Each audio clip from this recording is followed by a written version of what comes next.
नमस्कार, चैनल में आपका स्वागत है। बेसिक शिक्षा कल्याण समिति उत्तर प्रदेश निजी मान्यता प्राप्त प्राइमरी तथा जूनियर स्तर के स्कूल संचालकों की समस्याओं के समाधान कराने के उद्देश्य से बेसिक शिक्षा कल्याण समिति का गठन किया गया, जिसमें प्रदेश अध्यक्ष सर्वेश पाठक तथा प्रदेश महासचिव राजीव यादव के अलावा संयुक्त महासचिव अवनीश स्नातक को बनाया गया है। प्रदेश कार्यकारिणी में उपाध्यक्ष विजय बहादुर सक्सेना, रामकृष्ण शुक्ला, दीनदयाल सचिव पद पर गिरीश पटेल, मनोज कुमार मिश्रा व राजेश पटेल को जिम्मेदारी दी गई है। कोषाध्यक्ष मोहम्मद फराज को बनाया गया है। कार्यकारिणी में हृदय सिंह, संतोष राठौर को भी शामिल किया गया है, जहां उन्होंने प्रेस कॉन्फ्रेंस कर बताया कोरोना काल में स्कूलों का संचालन नहीं हो पा रहा है, भविष्य खतरे में है। बोलिएगा है। उन्होंने बताया, सुनिए नहीं जुबानी। अध्यक्ष जी, आज जो बेसिक शिक्षा कल्याण समिति का गठन किया गया है, इसका क्या उद्देश्य है और आगामी दिनों में अभिभावकों के लिए आपकी तरफ से किस तरह की क्या विशेषताएं, छूट है, क्या मतलब कार्य है? देखिए, बेसिक शिक्षा समिति कल्याण समिति जो हमने बनाया है, उसमें सभी लोगों का समावेश है। स्कूलों के हितों की रक्षा करना है, उनके स्टाफ की रक्षा करना है, बच्चों को अच्छी शिक्षा देना है, और साथ में जो हमारे इस समिति के विद्यालयों के जो विशेष अंग हैं, अभिभावक जिसे कहते हैं। देखिए, बिल्डिंग बनाने से कोई विद्यालय का रूप कोई बिल्डिंग नहीं लेती। जब तक अभिभावक उसमें अपने बच्चे नहीं भेजेगा, तब तक वो विद्यालय नहीं कहलाया जा सकता। तो स्कूल और अभिभावक एक सिक्के के दो पहलू हैं। समाज में हम भी रहते हैं, वो भी रहते हैं, हमारे ही बच्चे कहीं पढ़ते हैं। अभिभावक का उतना ही योगदान है विद्यालय में जितना कि विद्यालय संचालन का। सबसे पहले हमारी जो लड़ाई है सरकार से है। लगभग 2 साल हो चुके और सरकार ने अभी तक स्कूल खोलने का कोई भी प्रोग्राम, कोई भी नियम नहीं बनाया। हम स्कूल वाले ऐसी स्थिति हो गई है कि दर ठोकरे खाने को मजबूर हैं, भुखमरी के कगार पे पहुंच गए हैं। कई बार डीएम के माध्यम से, शिक्षा विभाग के माध्यम से ज्ञापन दिए जा चुके हैं, लेकिन सरकार ने हमारी अभी तक नहीं।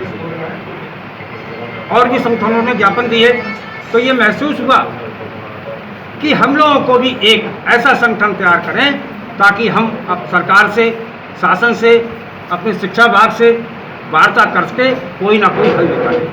तो इसी संबंध को देखते हुए बेसिक शिक्षा कल्याण समिति का गठन किया गया है, जिसमें कि 11-12 लोगों की कार्यकारिणी है। वो यहीं बरेली में ही नहीं, प्रदेश, सभी पूरे प्रदेश में जाकर और जितने भी स्कूल वाले संचालकों को उनको जोड़कर और उनके उत्थान के लिए काम करें। अब रही अभिभावक की बात। नई शिक्षा जो आपका स्टार्ट होने वाला है, प्रदेश सरकार आज नहीं तो कल, कर नहीं तो परसों आदेश करने वाली है स्कूल खोलने के लिए, उसको लेकर क्या नीति है शिक्षा प्रणाली संचालकों की? बेसिक शिक्षा कल्याण समिति जो सरकार द्वारा नई शिक्षा नीति लागू की जा रही है, उसके लिए एक प्रशिक्षण कार्यक्रम अपने स्कूल संचालकों के लिए तैयार योजना की गई है, जिसमें कुशल प्रशिक्षण साथी लोग हमारे साथियों को प्रशिक्षण देंगे कि नई शिक्षा नीति के तहत बच्चों को कैसे प्रशिक्षण किया जाए, उन्हें कैसे शिक्षा दी जाए, और सरकार की जो भी नीतियां हैं हम उनका साक्षात पालन करते हैं। लेकिन सरकार स्कूल संचालकों के हित में रत्ती भर नहीं सोचती है। सरकारी विभाग अपने विद्यालयों को तो रोजाना कुछ ना कुछ नया करती रहती है, वहाँ पढ़ने वाले बच्चों को बहुत सारी सुविधाएं देती है, लेकिन प्राइवेट विद्यालय में जो कम फीस पे भी अपने स्कूल संचालन करते हैं, उनके बारे में सरकार बिल्कुल नहीं सोचती है। क्या वो बच्चे सरकार के नहीं हैं? इसलिए बेसिक शिक्षा कल्याण समिति ये चाहती है कि सरकार जो सरकारी विद्यालयों में अंशदान या जो भी सुविधाएं बच्चों को दी जा रही हैं वही प्राइवेट स्कूल के बच्चों को जो कम शिक्षा पे समिति द्वारा संचालित है उनको भी वो सुविधाएं मिले। हमारे यहाँ के शिक्षकों को भी मानदेय वगैरह दिया जाए, स्कूल खोलने दिए जाए। जैसे सरकार अगर चुनाव करा लेती है, सरकार अपने बहुत सारे मॉल और दुकानें खोल रही है, हमें भी चाहे भले ही 10 या 20 बच्चों को बैठाने की अनुमति दी जाए, लेकिन स्कूल खोलने की अनुमति दी जाए, जिससे कि बच्चों का भविष्य खराब ना हो। आज हम ये देख रहे हैं कि हमारे नौनिहाल जो 3 साल 4 साल 5 साल के बच्चे हैं जो हमारे यहाँ पहले NCKG क्लास में पढ़ने शुरू हुए थे, आज वो सब कुछ भूल गए हैं। हमारा देश जो ना अज्ञानता की तरफ जा रहा है, सरकार को ये सोचना चाहिए कि जो बच्चे शिक्षा ग्रहण कर रहे थे, जिन्होंने हाई स्कूल इंटर की परीक्षा देनी थी, वो परीक्षा से वंचित रह गए। आपने ऐसी रिजल्ट घोषित कर दिया। जो IIT IIM करने चाह रहे थे, जो इंजीनियरिंग या डॉक्टरी करना चाह रहे थे, उनकी सबकी पढ़ाई सरकार ने एकदम से गड्ढे में डाल दी है। सरकार को अपनी नीतियों में बदलाव करना चाहिए। देश जब तक शिक्षित नहीं होगा तब तक देश का विकास नहीं होगा। अगर हर सरकार ने 1 साल इसी तरह से और रखा तो वो कहाँ से इंजीनियर, कहाँ से डॉक्टर, कहाँ से शिक्षक लाएंगे? कैसे? लोगों की जो मानसिकता होती है, अगर 1 साल उन्हें काम करने को ना मिले तो वो अपनी बात को भूल जाते हैं कि उन्होंने कहाँ से शुरुआत की और कहाँ से ख़त्म करें। इसी प्रकार से जो छोटे छोटे बच्चे हैं, अगर उन्हें शिक्षा की तरफ से नहीं भेजा जाएगा तो वो मैं समझता हूँ कि आने वाले वक्त में हमारा देश बहुत नीचे चला जाएगा। सरकार को ये सोचना चाहिए कि देश का विकास तभी होगा जब समाज शिक्षित होगा। और सरकार ने शिक्षा को ही बंद कर रखा है। बकाया सब दारू के ठेके से लेके, मॉल से लेके, सारे व्यापार, सारी सड़कें, सारे चुनाव के लिए रास्ता खोल रखा है। लेकिन हमारे देश को शिक्षा विहीन करने की सरकार की जो नीति है, उसका हम विरोध करने के लिए जल्दी से जल्द सड़कों पर उतरेंगे, सत्याग्रह आंदोलन चलाएंगे, जेल भरो आंदोलन चलाएंगे। पूरे प्रदेश से नहीं, पूरे देश में इस बात का लग जाएंगे। या तो सरकार अपनी नीति बदले या फिर विद्यालयों को खोलने की अनुमति दे। ठीक।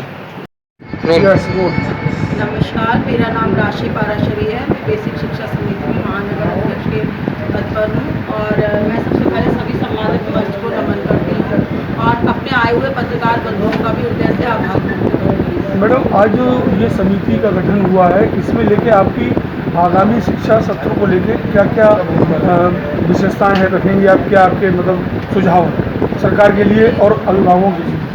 देखिए, मेरा तो ये मानना है कि अभिभावक और शिक्षा समिति या अध्यापक एक दूसरे के सहगामी हैं, विरोधी नहीं है। हमारी जो भी नीतियां हैं वो अभिभावकों को लेकर ही रखी गई हैं कि हम कहाँ तक उनको आगे हर चीज़ में सफल बनाएं और कहाँ तक उनका सहयोग करें। और रही बात बेसिक शिक्षा समिति की, तो उसमें यही है कि बच्चों का सर्वांगीण विकास हो ताकि वो शिक्षा से वंचित नहीं रहे। देखिए, शिक्षा का जो मेन उद्देश्य होता है, वो जो बच्चा स्कूल आता है प्रॉपर वे में, वो तभी ग्रहण अच्छे से कर पाता है। तो हमारी सबसे बड़ी मांग यही है कि अब स्कूल खोले जाएं। लेकिन मैडम, मैं रोकना चाहूँगा, इसमें एक विशेष बात और भी है कि आगामी जो तीसरी लहर डेल्टा प्लस आने वाली है, उसको लेकर क्या संदेश है आपका अभिभावकों के लिए और क्या सुरक्षा के दृष्टि से आप इस चीज़ को कहना चाहेंगे? इसमें यही कहना चाहेंगे कि स्कूलों को भी अपने पुख्ता इंतजाम रखने चाहिए। भाई सोशल डिस्टेंसिंग है, अवेयरनेस है, जो भी है वो पूरा पुख्ता इंतजाम रखें, क्योंकि बच्चों की ज़िंदगी हमारे लिए बहुत प्राथमिक है। बच्चे हैं तो स्कूल है, वरना कुछ भी नहीं है।